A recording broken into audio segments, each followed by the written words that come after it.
அனைத்து தமிழ் நெஞ்சங்களுக்கும் மாணவர்களுக்கும் கனிவான வணக்கங்கள். வாங்க நம்ம வீடியோல அடுத்த தலைப்பை பத்தி பார்க்கலாம். சரி, இப்ப மொழி அப்படின்றத பத்தி நம்ம பார்க்க போறோம். மொழினா என்ன?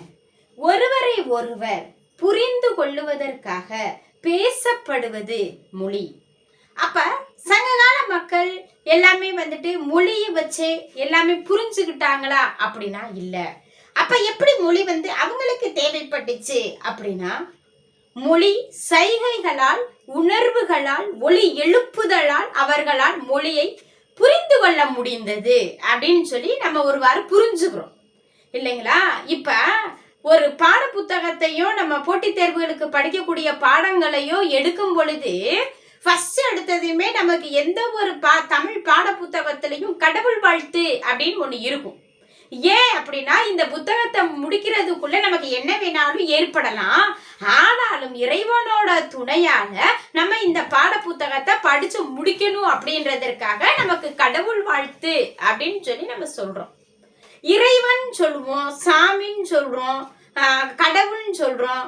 கடவுள் அப்படின்ற சொல்லுக்கு பொருள் என்ன அப்படின்னா, நம்மளுடைய எண்ணம், சொல், பேச்சு, திறமை அனைத்திலும் பரவி அவன் கடாவி காணப்படுவதால் அவன் கடவுள் எனப்பட்டான் அப்படின்னு சொல்லி நம்ம ஒருவாறு புரிஞ்சுக்கிறோம் இல்லைங்களா? இப்ப இலக்கணத்துல நம்ம மொழிகள் பார்க்கிறோம் அப்படின்னா மூவகை மொழி அப்படின்னு சொல்றாங்க.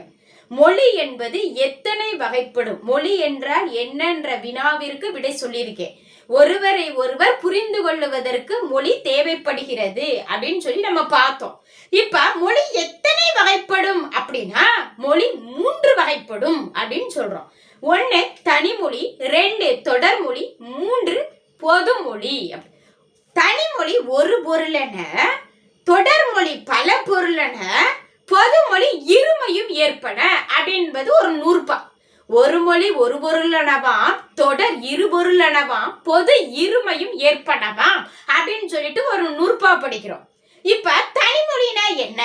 ஒரு பொருள் தனித்து தன் பொருளை உணர்த்துவது தனிமொழி அப்படின்னு சொல்லி நம்ம பார்க்கிறோம். எடுத்துக்காட்டு என்ன சொல்றாங்க அப்படின்னா, நம்ம எதை வேணாலும் எழுதிக்கிறலாம் தான், ஆனா நம்ம புரிஞ்சுக்கிறணும் அப்படின்றதற்காக மரம், கல் இதெல்லாம் என்ன மொழி அப்படின்னா தனிமொழி. தனித்து நின்றாலும் தன் பொருளை உணர்த்துவதற்கு பெயர் தான் தனிமொழி அப்படின்னு சொல்லி நம்ம பார்க்கிறோம். 2 தொடர்மொழி. ஒரு பொருள் தொடர்ந்து வந்தாலும் பொருள் தருவது அது தொடர்மொழி அப்படின்னு சொல்றோம். ஒரு மொழியும் ஏற்று தொடர்மொழியையும் ஏற்று பொருள் தந்துச்சுன்னா அம்மொழி தொடர்மொழி. எடுத்துக்காட்டு மரம், கல் அப்படின்னு இருக்கு இல்லையா? மரத்தை வெட்டினான், கல்லை எறிந்தான், கிணற்றில் விழுந்தான், வீடு கட்டினான். இதெல்லாம் என்ன மொழி அப்படின்னா தொடர்மொழி. 3வது நம்ம பார்க்க போற மொழிக்கு பெயர் தான் பொதுமொழி. இந்த தனிமொழியும் இல்லாமல் தொடர்மொழியும் இல்லாமல் இரண்டையும் ஏற்று நடத்துவது பொதுமொழி. எடுத்துக்காட்டு என்ன பார்க்கலாம் அப்படின்னா, வைகை பார்க்கலாம், தாமரை பார்க்கலாம். சரி, இப்ப வைகை என்பது ஒரு ஆறு. ஆறு என்பது தனிமொழி. வை கூட்டல் கையென பிரிந்து வை கையை என்ற ஒரு பொருளையும் தருகிறது, அது தொடர்மொழி. இவ்வாறு தனிமொழிக்கும் தொடர்மொழிக்கும் பொதுவாக அமைந்தக்கூடிய ஒரு மொழிதான் பொதுமொழி. எடுத்துக்காட்டு தாமரை. தாமரை பாருங்க, தாமரை என்பது ஒரு மலர்.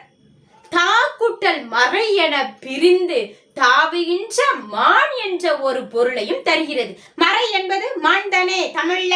அப்ப தாவுகின்ற மான் என்ற ஒரு பொருளையும் தருகின்ற காரணத்தினால் அது பொதுமொழி எனப்பட்டது.